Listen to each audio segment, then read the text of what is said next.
नमस्कार दोस्तों, कैसे हैं आप लोग। उम्मीद है आप सभी अच्छे होंगे। उत्तर प्रदेश में तनाव एक बार फिर से चरम पर पहुंच गया। जुमे की नमाज के बाद में हमने बरेली से लेकर मऊ तक हालात गर्म होते हुए देखे हैं और पत्थरबाजी हुई, उसके बाद लाठीचार्ज हुआ। तमाम सैकड़ों की संख्या में वहां पर पुलिस बल को तैनात कर दिया गया। एक खिंचाव, एक तनाव महसूस हो रहा है इन तमाम जगहों पर और ये तनाव एक नारा लेकर आगे बढ़ रहा है, आई लव मोहम्मद।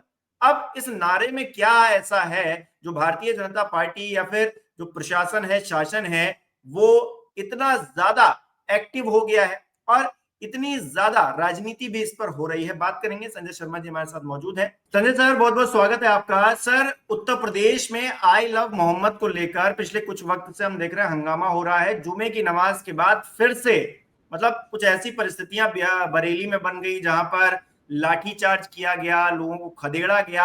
एक पैटर्न बनता हुआ दिखाई दे रहा है। 27 से पहले क्या हिंदू मुसलमान करने की कोशिश है? क्योंकि योगी आदित्यनाथ जी अभी मंच पर थे, वो कह रहे थे कि 800-900 साल पहले हम 60 करोड़ हुआ करते थे, 47 में आते आते हम 30 करोड़ हो गए।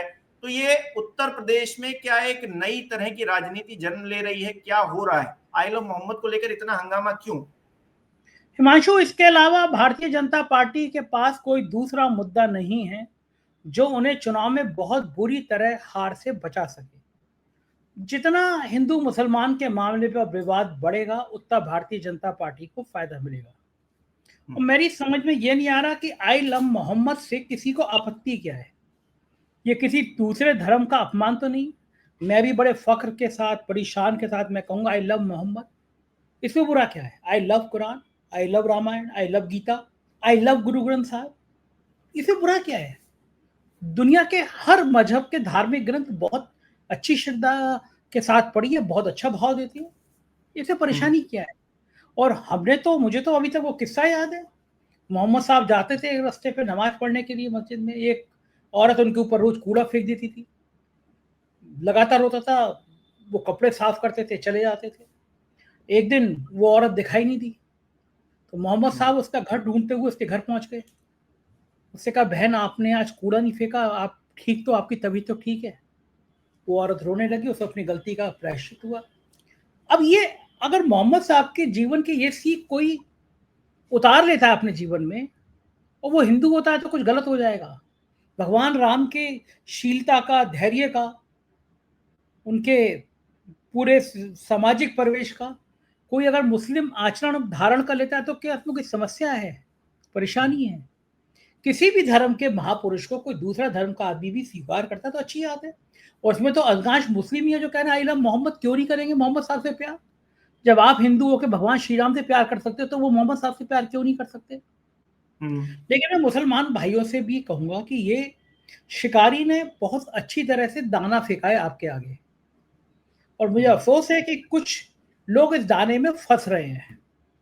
क्योंकि बहुत सालों से ये हो रहा था कि वो चाहते थे कि मुसलमान एक राजनीति के माहिर खिलाड़ी चाहते थे कि मुसलमान उग्र हो जाए, किसी तरह उग्र हो जाए, वो सड़क पे आ जाएं, वो प्रदर्शन करें, वो आंदोलन करें जिसपे उन पर लाठी चार्ज हो, उधर से भी कुछ गोली चले।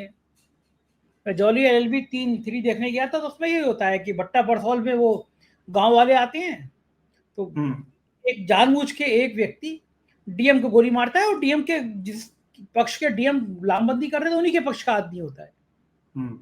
तो वो आप इकट्ठे हो रहे हो और आपकी भीड़ में से कौन आदमी पत्थर चला दे रहा है आपको पता ही नहीं होगा। तो आई लव मोहम्मद का जलूस में बनाकर विरोध प्रदर्शन करने की जरूरत ही नहीं है। आप अपने घर के बाहर एक नेम प्लेट टांग दीजिए, आई लव मोहम्मद। इस देश में 25-30 करोड़ घर के बाहर एक बैनर लगाओ, आई लव मोहम्मद। संदेश साफ है कि हम मोहम्मद साहब को प्यार करते हैं। और मैं तो कहूंगा कि आप इस अभियान की शुरुआत करिए। अगर 20 करोड़ मुसलमान इस देश में आई लव मोहम्मद का बैनर अपने घर के ऊपर टांग देते हैं कि आई लव मोहम्मद, तो हिमांशु मैं दावा कर सकता हूं कि 40 करोड़ हिंदू भी टांग देंगे आई लव मोहम्मद। क्योंकि देश में सिर्फ मुसलमान सरकार से नाराज हैं और सरकार पलट देंगे, ऐसा नहीं है। इस देश में बड़ी संख्या में सेकुलर हिंदू भी इन चीजों से दुखी है जो हिंदू मुसलमान करने की राजनीति करते हैं।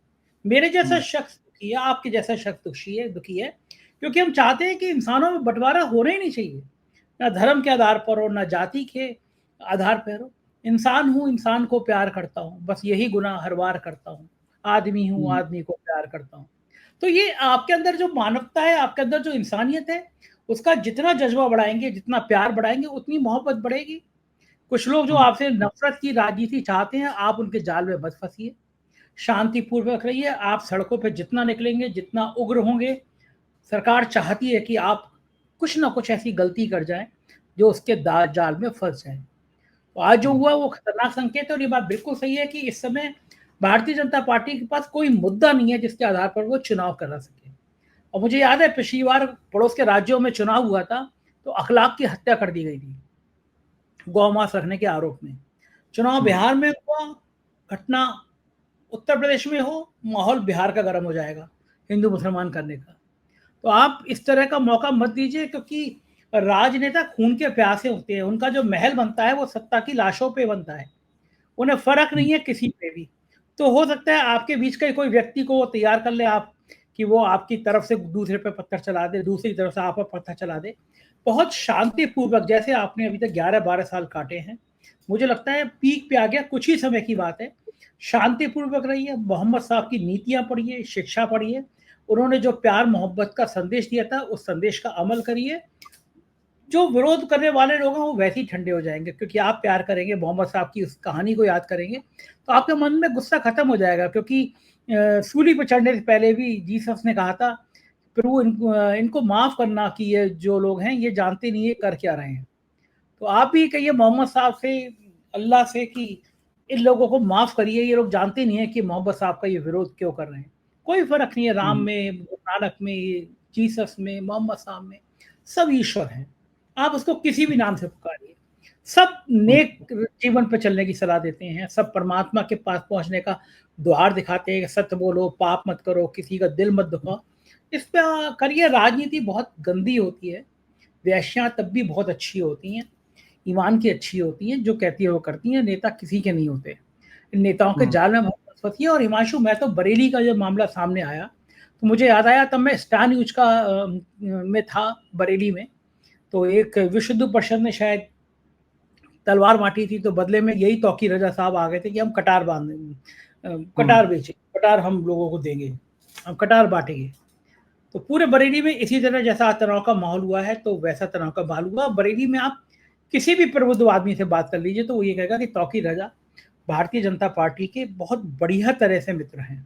वो मुसलमानों के लिए इंसानी की बात कहेंगे, मुसलमानों की तरफ से बात करेंगे, जैसे ओबीसी करते हैं।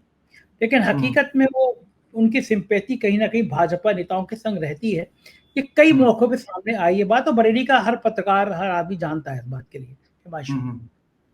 अच्छा सर, हम देख रहे हैं जो बयान आ रहे हैं लगातार, तमाम और लोग भी जो बयान दे रहे हैं वो हिंदू मुसलमान करने की तरफ। योगी जी का मैंने उदाहरण दिया, वो 800-900 साल पुरानी कहानी बता रहे थे। साध्वी प्राची हैं, वो कह रही हैं कि मुस्लिम लड़के गरबा जो होता है उसमें क्यों नहीं जाते हैं, और जाते हैं तो वहां पर वो छेड़खानी करते हैं, इसलिए आधार कार्ड को वहां पर दिखाना चाहिए और तभी एंट्री होनी चाहिए। वो तो यहाँ तक कह रहे हैं कि मुसलमानों से वोट देने का अधिकार छीन लेना चाहिए। मतलब अब ये कह रही है डेनमार्क में ऐसा हुआ है, अब यहाँ पर भी ऐसा होना चाहिए। तो ये एक मुझे लग रहा है बेस बनाने की कोशिश हो रही है, लेकिन अभी तो 27 में काफी वक्त है। मतलब अभी से इस तरह का माहौल क्यों बनाने की कोशिश? देखिए, यहाँ का माहौल जैसे मैंने कहा यहाँ का माहौल बनेगा तो बिहार में काम आएगा। दूसरा मोटा-मोटा 1 सवा साल ही है उत्तर प्रदेश के चुनाव में और इस समय उत्तर प्रदेश में बीजेपी की ज़मीन बिल्कुल खिसक गई है। पिछड़े और दलितों के एक मंच पे आने से बीजेपी को समझ आ रहा है कि सब कुछ खत्म हो गया। तो अगर इस तरह का माहौल नहीं बनाएँगे, इस तरह की रणनीति नहीं अपनाएँगे तो वास्तव में सब कुछ खत्म हो जाएगा। इसीलिए इस तरह की रणनीति, इसी तरह की प्लानिंग की जा रही है, लेकिन कुछ इससे हासिल होगा नहीं हिमांशु। जमीन तक चली गई ये बात लोग समझ गए हैं कि आप कौन-सा नफ़रत का खेल खेलना चाह रहे हो। नफ़रत का खेल कामयाब होगा नहीं, नुकसान ही होगा इससे बीजेपी को, कोई फ़ायदा नहीं होगा। लेकिन क्या लग रहा है कि दंगा भड़काने की कोशिश हो रही है, क्योंकि जब तक दंगा नहीं होगा, हिंदू मुसलमान नहीं होगा, तब तक कंसोलिडेशन नहीं होगा, वोट्स जो है बटेंगे नहीं, तब तक ये जो पीडीए का फॉर्मूला लेकर अखिलेश यादव आए हैं उसकी बात खत्म नहीं होगी जब तक हिंदू मुसलमान को लेकर दंगा नहीं भड़केगा। तो उत्तर प्रदेश में क्या चिंगारी बार बार इसीलिए फेंकी जा रही है? हाँ, बिल्कुल, उत्तर प्रदेश में चिंगारी इसी बात के लिए बार-बार फेंकी जा रही है कि माहौल गर्म हो, माहौल में थोड़ी गर्मी आए, थोड़ा तनाव बढ़े। क्योंकि तनाव नहीं बढ़ेगा तो चीज़ें खराब होंगी, मतलब उनके हिसाब से चीज़ें खराब होंगी। तो वो तनाव बढ़े, थोड़ी गर्मी आए, थोड़ा एक-दूसरे का विरोध करें, तभी माहौल बनेगा मुझे लगता है। और बीजेपी को लगता है कि वरना पीढ़ी का फ़ॉर्मूला अगर कामयाब हो गया तो उनके पैरों के तले ज़मीन खिसक जाएगी। लेकिन मेरा फिर कह रहा हूँ कि ये जितना ये करेंगे उतना बाकी सेक्युलर ताकतें एकजुट होंगी। इस बार कोई कामयाब होने वाली नहीं है, हिंदू मुसलमान करके बहुत देख लिया देश में, प्रदेश में, अब ये चीज़ें कामयाब होंगी नहीं। बहुत बहुत शुक्रिया सर हमारे साथ जुड़ने के लिए, तमाम बातचीत के लिए बहुत बहुत धन्यवाद।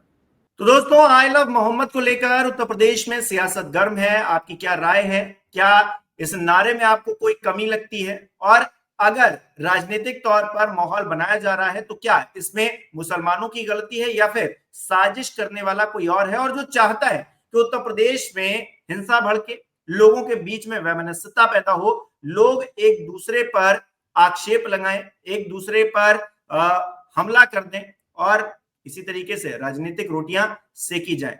अपनी राय हमें कमेंट बॉक्स में जरूर बताइए। इस वीडियो को लाइक कीजिए, शेयर कीजिए और हमारे चैनल को सब्सक्राइब नहीं किया तो वो भी जरूर कीजिए।